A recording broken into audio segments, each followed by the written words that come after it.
Hello my beautiful friends and welcome back to my channel where we discuss all things Welsh Celtic Paganism. And today I'm doing a video that has been long requested actually by a lot of people through my Instagram and here on YouTube.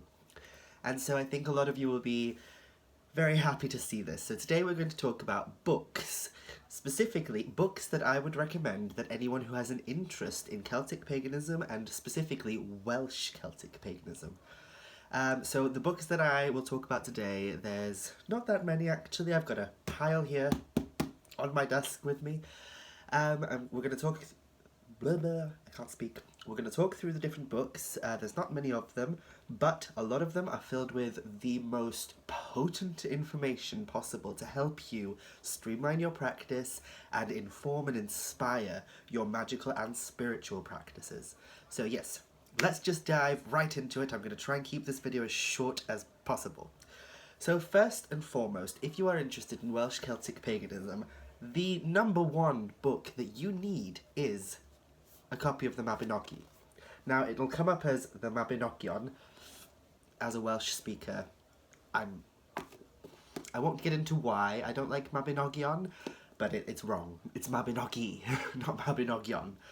So yes, you will need a copy of the Mabinogion if you're going to explore Welsh myth and Welsh paganism. The Mabinogion is our collection of myths and legends throughout Wales. I would recommend this version if you're looking for an English translation. This is the translation by Sioned Davies. Ooh, a new translation by Sioned Davies.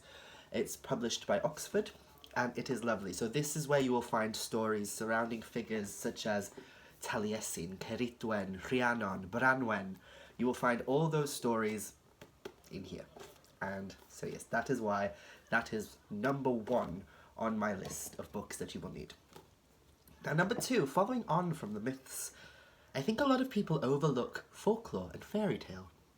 Folklore and fairy tale can be filled with just as much of an abundance of information that can help inform and inspire your practice. And so I suggest that everyone buy a book on Welsh folklore and Welsh fairy tale. My personal favourite is the Welsh Fairy book. Now, I bought this from a Welsh bookstore in Caernarfon, so I'm not sure if this is easily accessible online. If it is, I very much recommend you get it. It's published by the University of Wales Press. It's by Jenkins Thomas. Get my grubby fingernails out of the frame. That's the author there. And yes, all of the books that I recommend today, I'll put the ISBN numbers and the titles and the authors in the description box below. But this book, basically, it has a collection of various, look at the artwork on the inside as well, it's beautiful. These different kind of, the lighting, these different kind of line work art, I love it. So yes, this book has a collection of, how many is there? There is a lot. So the contents page is, if you can see that, the contents page is about 3 pages long, and each different chapter of this book is a different story. So there's a huge abundance of Disney. I'm going gaga. There's a huge abundance of Welsh folklore and traditions and fairy tales found in here. So you'll find stories such as the story of Llyn y Fan Fach, the story of the cat witches, which is one of my favourite little fairy tales, and the story of Cancer Gwylod. Yeah. So what else is in here? Actually, all sorts. So you've got the fairy harp, you've got the stray cow, the forbidden fountain, the fairy reward, why Daynant has the front door in the back, the cat witches, like I said, story of the Welsh dragon itself, why the Welsh dragon is the emblem of Wales, the fairy password, striking a corpse candle. Honestly, everybody turns to the mythology and they ignore the folklore and the fairy tale, and they're just as valuable to a Welsh pagan or a Welsh witch's practice. So if you can't get your hold on the Welsh Fairy book, just find as many books as possible on Welsh fairy tale, Welsh folklore. If you are a Welsh speaker, then look for books about chwedlau, because that's what we call our fairy tales and legends, chwedlau. Now this next book is specifically for those of you who speak Welsh. If you don't speak Welsh, maybe get this book anyway. But this is a very old book. It's Coelion Cymru by Evan Isaac. So Coelion Cymru is a 100% Welsh language book. Every single word in there is Welsh, and ignore the mode growing. This book is a first edition from 1938, so it's very old, and it's very valuable to me personally. I don't know if it's very valuable money-wise, but it's very valuable to me personally because it is basically a huge collection of occult and magical knowledge from all around Wales. So if I read some of the contents pages to you, it's got folklore, it's got fairies, it's got a whole chapter on fairies, it's got a whole chapter on invisible entities, it's got a whole chapter on ghosts, on death, what's the word for rhagarwyddion? Premonitions? Death premonitions. It's got a whole chapter on the sacredness of lakes and fountains and caves and mines, and then it's got, you know, it's even got a whole chapter on spells and charms and old folklore and old customs. I'm really all over the place today. I'm sorry. I hope this is still useful to those of you who actually want a good list. So yes, Coelion Cymru, but like I said, if you don't speak Welsh, you might struggle with this one. I'm lucky being a first language Welsh speaker. I really wish someone would translate this because this is very valuable information, all of this. And like I said, it was published in 1938. So very valuable information. I really hope it doesn't get lost in the mists of time. The next two books are very, very, very, very, very close to my heart. Now the first one is the Book of Celtic Magic.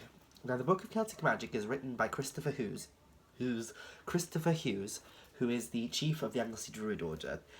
He is a good friend of mine. I love Chris, he's amazing. He has helped me immensely over the last few months when I've been writing my own book. Shameless little plug there, my book is coming. He's been helping me tremendously, and his books are they're like tomes of absolute knowledge, and they have helped inform and construct my practice. They have helped me construct my entire practice. So Chris is a druid, but this book, you don't need to be a druid to read it. You don't need to have a practice that is druidic in nature to read his books. They are very much inclusive and accessible to anyone who's interested in Celtic magic and Celtic practices.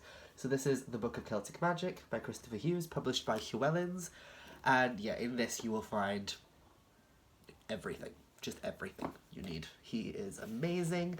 Following on from that, from the same author, Kristoffer Hughes, you've got the Cauldron Born, and don't they just look beautiful together? Oh my goodness. I hope if I ever get my books published that they look this gorgeous together.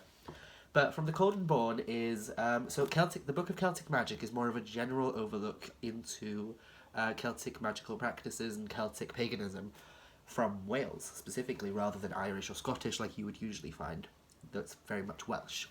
From the Cauldron Born is a bit different, in that this is an exploration of one of Wales's most transformative and most important myths, and that is the myth of Ceridwen's cauldron, brewing the potion of Awen and such, and of course that leads to the birth of Taliesin, the most powerful prophet that ever existed in the Welsh continuum. Now from the Cauldron Born is stunning to look at, but it's also a wealth of information, and in here you will find that Kristoffer Hughes has translated and created his own version, his own kind of novelization of the myth of Taliesin, the cauldron, the chase, you know, if you know the myth.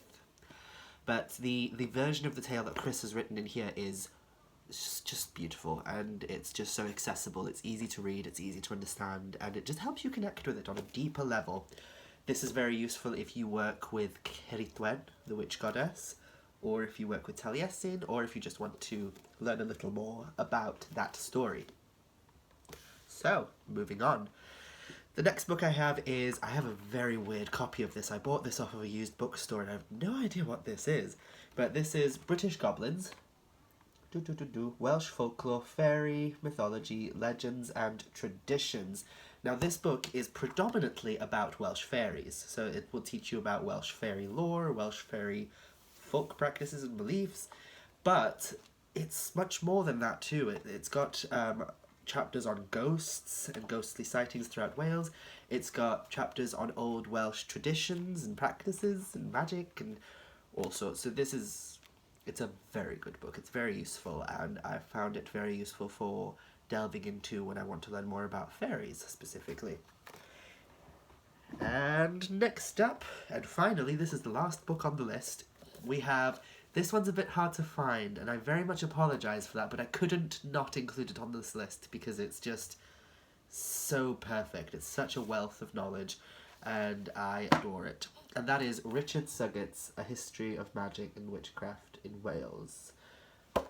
This book is, as you can see, I've got all these like little tabs everywhere because I'm trying to remember things that are in there.